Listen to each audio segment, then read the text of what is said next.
Coming to you from Orion Township, this is Oakland Leadership, and I'm Penny Shults. Our program guests today are Bill Schramm and Mike Gingell, representing Homes for Autism.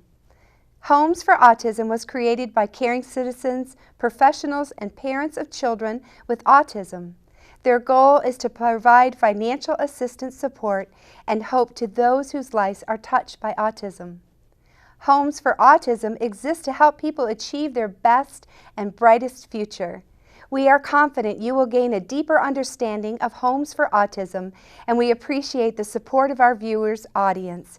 Welcome, gentlemen. Thank you. I'm so glad you both are here today. For the audience, my name is Bill Schramm. I am president of Homes For Autism, and we are having our dinner dance on the 21st of November at Pine Knoll Mansion. And we've been doing this for the last 18 years, I believe. And each year we have an honoree or two. Last year we had three that help us have a fundraiser. And this year we have Mike Gingell. Mike is from Lake Orion, and Mike is also a chairperson of the Oakland County Board of Commissioners. Yeah, thank you.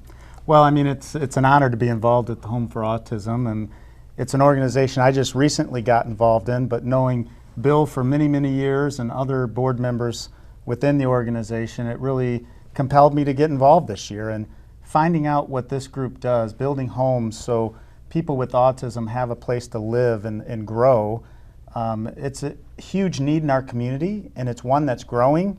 And there aren't too many people that are out there working to fulfill the needs. So the group that Bill's involved in, Homes for Autism, is doing something good, and I'm just trying to play a small part in helping them. We're really glad that you're here today to talk about Homes for Autism. And can you tell us some of the supporters that you have of this group?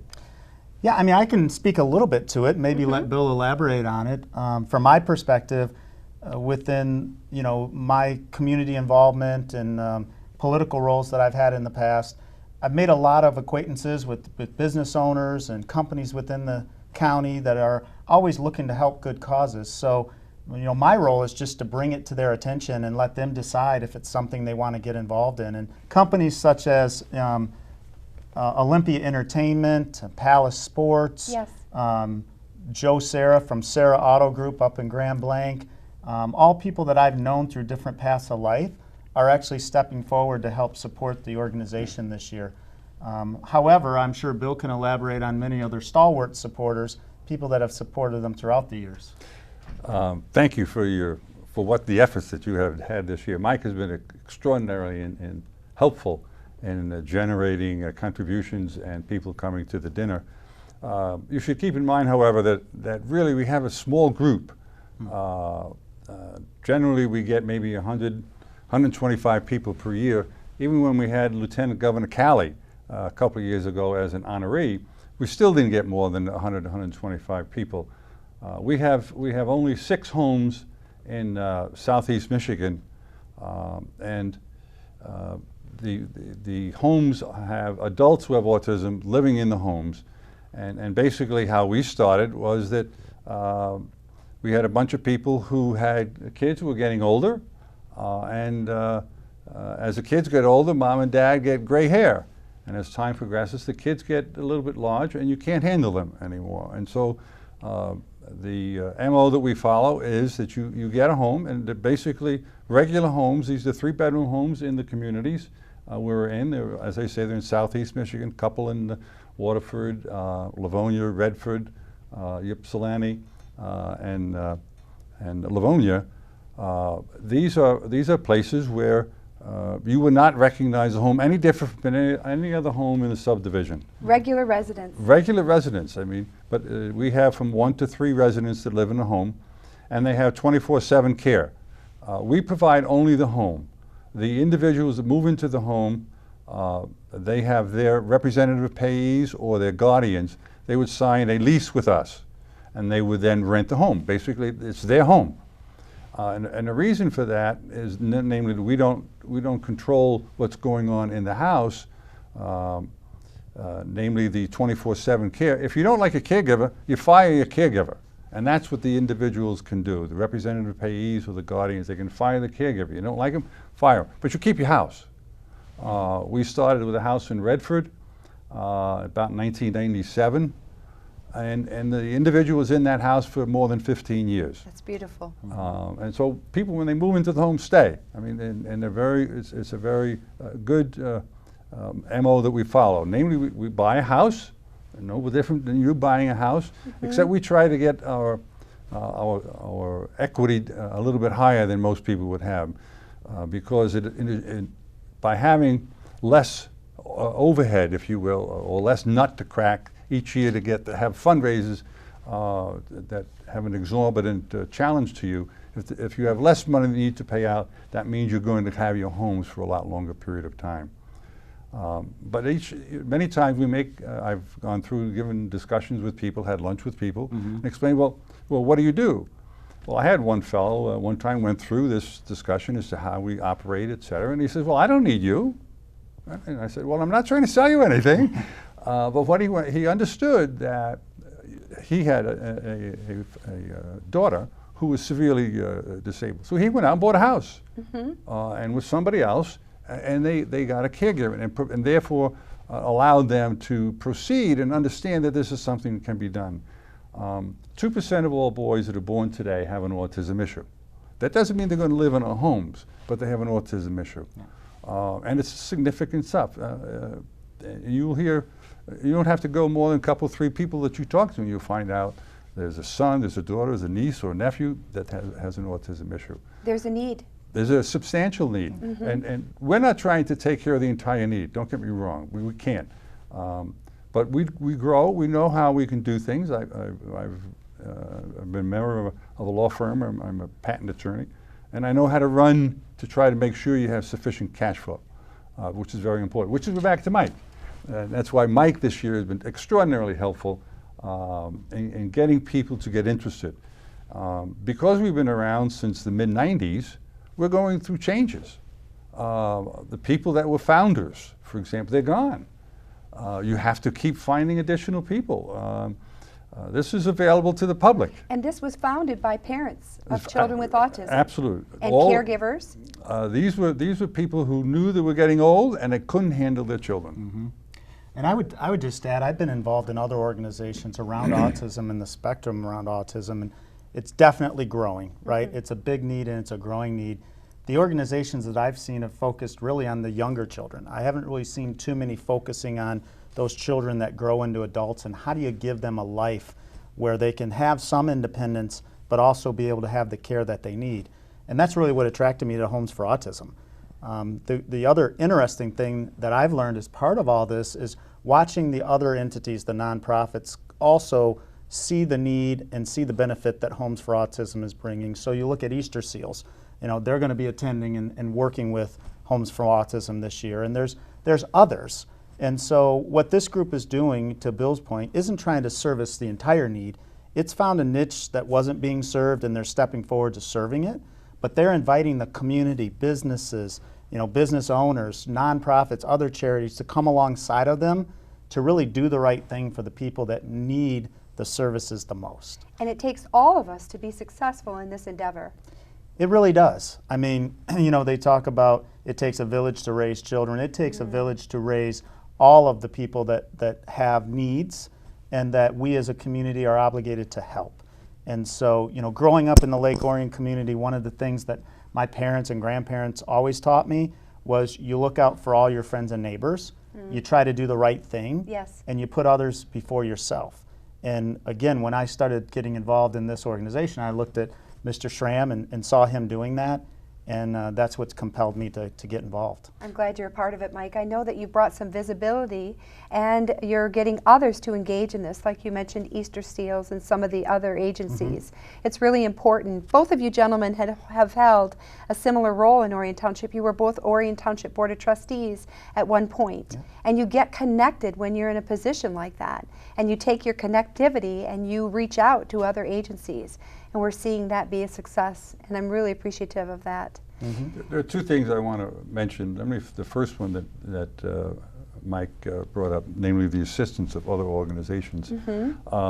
last year we renovated a house, but we had, I put together pieces of different puzzles. Namely, we had Habitat. We had an agreement with Habitat, and we also had a fundraiser with Christ the Redeemer Church, which is right here in Lake Orion. And they've been renovating houses with Habitat for 17 years. And I'm a member of that church, and so last year they made a determination that they would still make contributions to Habitat. They would have a fundraiser for Habitat, but they preferred that it be earmarked, a portion of that to be earmarked for Homes for Autism. So we had to deal with Habitat. Habitat's a builder for us. We got the funds that Christ the Redeemer built. Jim Marlowe, Senator Jim Marlowe, is on our board. Yes. And Jim has been very active in getting Michigan State Housing Development Authority to give us some grants. So we got some money from them. And as I said, last year we had several people who were honored at our dinner dance. Well, one of the ladies, Alice Wangbeckler, was one of our founding members, and she had died a year or so ago. And so we wanted to have a memorial for her. Well, she had some friends who were very kind to make some contributions. To make a long story short, we renovated a delightful house in Waterford. And through the efforts of Christ the Redeemer, Habitat, Alice Wangbeckler, and others, the size of mortgage that we need to take out was very small. And it was just absolutely gratifying to see all of that come together. So, as you say, you get different people to help. And so we're trying to do something again with Christ Redeemer and Habitat and any others. If you want to come to our dinner dance, the email is info@homesforautism.org.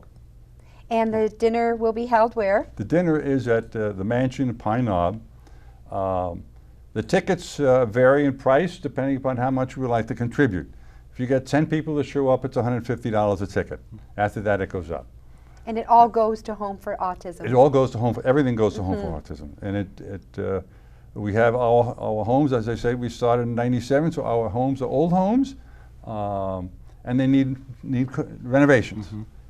Doors, windows, roofs, sidewalks. I mean, there's lots of things. If you live in a house, you know that there's lots of things that need to be spent to keep it up to date. Always something to do. And Bill, maybe I can just add too, if someone's watching this and they're not able to attend, they certainly can connect with Homes for Autism and make a donation.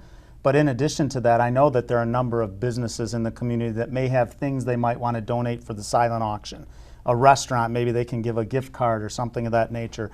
Those are also things that we're looking for that night on the 21st, because the attendees that are there, they're going to have the opportunity to buy things and support Homes for Autism as well. And the more auction items that we can have, the better. So if there's anyone that was looking to contribute something like a silent auction item, I'm sure we'd be happy to accept it. And we will post both of your email addresses, and I'd like those businesses to get a hold of you directly, and we'll be happy to get that donation to Homes for Autism. The other thing I'm thinking about is you're talking about the things that are needed to be done in some of these older homes. We have contractors all over Oakland County. We have men and women who, for a living, are in the construction business. Would you be able to use their service? Could you put them in action? Well, definitely. We have only one employee. I'm a firm believer in having a very, very low overhead. For 6 homes, we have just one employee. And every one of the jobs that need to be done, we had windows that need to be, we contract with the people. And unfortunately, we don't have sufficient volunteers. We're a small group, and we're trying to address issues as best we can. But for getting projects done, windows, roofs, we have to hire people. And so that's what's done. We were very fortunate that the driveway, the asphalt driveway that was put in the house in Waterford, the Elizabeth Lake Road house in Waterford, the driveway was contributed by L&N out of Clarkston. I like that.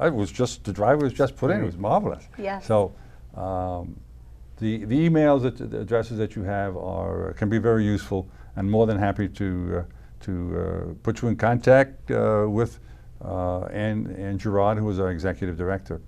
Well, I want to get back to the other comment you made, namely the connection with Orion Township.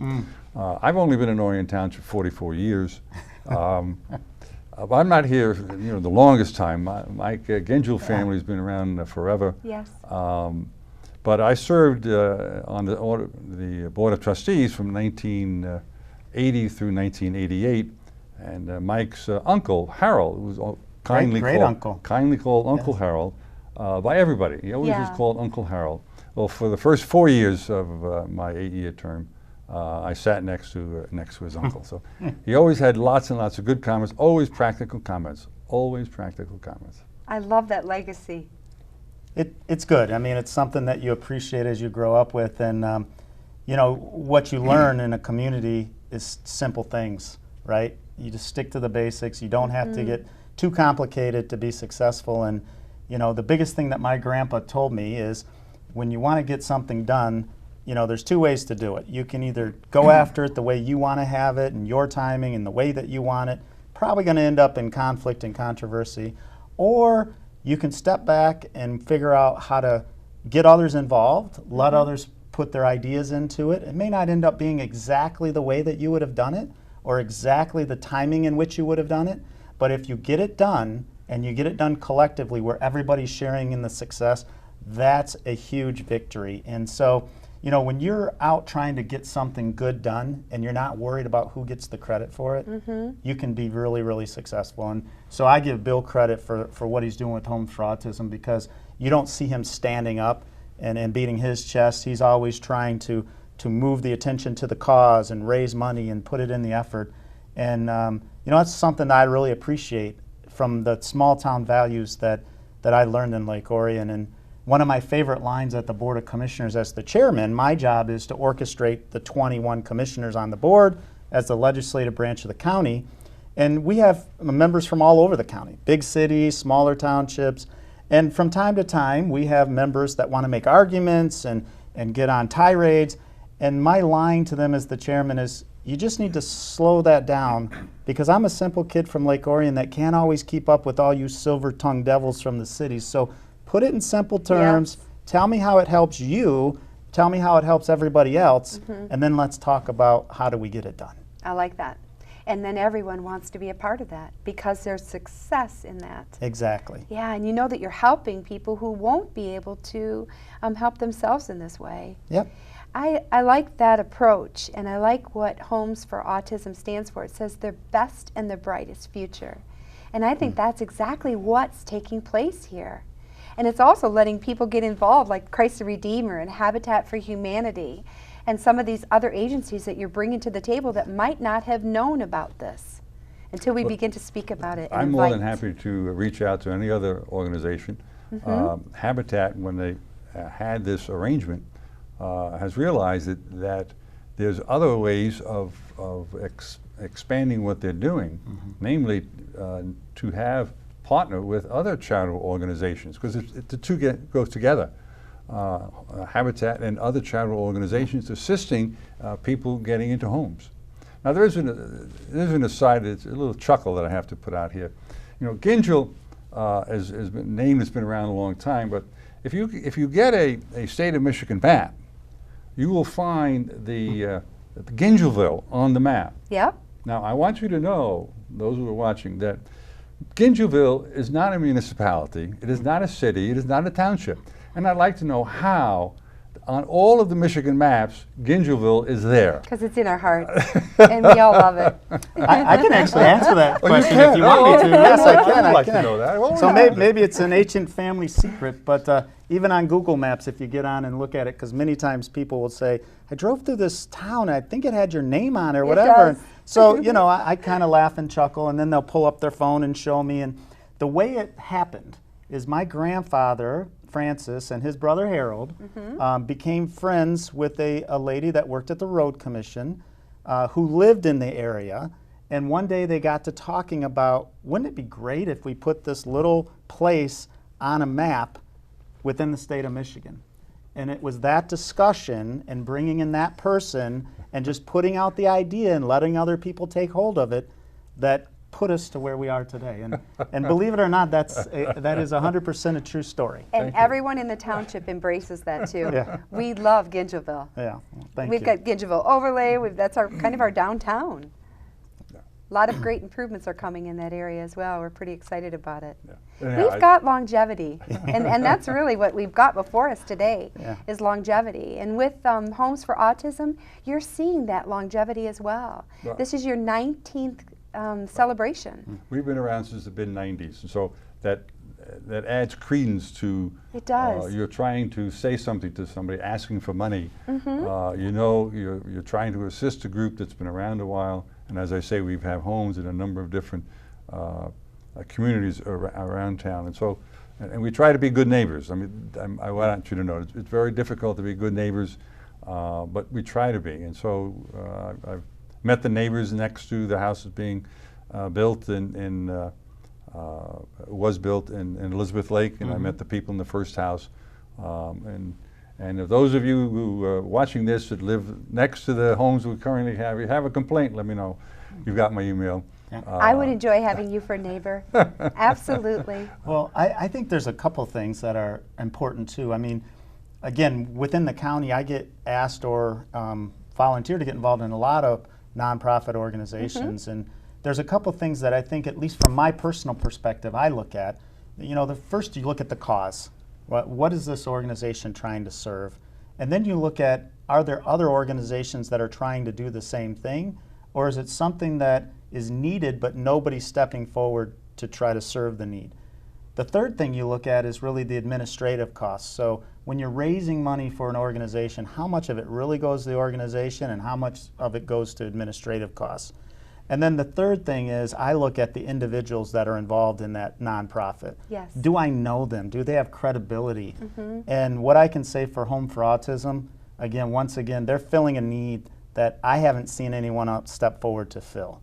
As Bill mentioned, their administrative costs are very, very low, which allows them to take the money they raise and put it into their mission, into their organization to serve the people that need the service. And then the third thing is really looking at the members, and Mr. Schramm and Senator Marlowe and others. To me, you don't have to look any further than those 4 areas to know this is a great cause. And again, you know, I'm pleading a little bit today, but if someone's looking for something to get involved with, this is the cause for you. This is what you need to do. You can make a difference by getting involved with Homes for Autism. Agree. Well, you're making very good words there, Mike. You're almost a beggar. See, that's what I told you champion. I'd be working for you. All I do He's is a beg. champion for the cause. I'm just a beggar. People ask, well, you know, you used to practice Yeah. law. Well, yeah, I'm a patent lawyer, but I am only a beggar today. That's I've basically known what you I for do. several years now, and that's what you've always talked about, Homes for Autism. You can tell that it's a passion that you have. And I see that you've got a champion here in Mike Gingell, and I'm very thankful for that. Is there anything else that you gentlemen want to add before we wrap up today? Well, all I can say is that I very much appreciate your efforts in promoting this.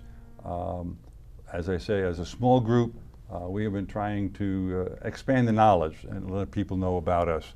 And we have different highlights or different lights, if you will. Mike's one, Lieutenant Governor Calley's other, Jim Marlowe is others, just to let people know that here's a group who needs assistance because we have mortgages that need to be paid and we have homes that need to be maintained. So whatever you can do to spread the word, we very much appreciate it. Yeah. I guess I would just add, you know, again, thank you for having us today and for your service to the community and what you do in Lake Orion. A lot of times it's a thankless job, but let us say thank you to you today. The other thing I would say is the great thing about Lake Orion is that we're a community that cares. We're a community that gets involved. We're a community that helps our friends and helps our neighbors. And we're a community that looks for opportunity to do good. And today, Bill and I are here putting forth one of those opportunities, Homes for Autism. So I'm confident, I am 100% confident that this community is going to see this show and look for a way to get involved. So as you mentioned before, if there's anything that someone would like to talk about from Bill's perspective or my perspective, we're both available. Hopefully we're easy to find. Generally I'm easy to find, but this is a cause that's great and this is a cause that needs help. And so today, you know, we appreciate the opportunity to come and tell the story. And as we go forward from here, I look I'm really looking forward to seeing the community get involved. Me too, and I believe that's going to happen. Thank you, gentlemen. Thank you very much. Thank you. To learn more about Homes for Autism, please visit their homepage at homesforautism.org. From all of us at Oakland Leadership and Orion Neighborhood Television, we thank you for joining us, and goodbye for now.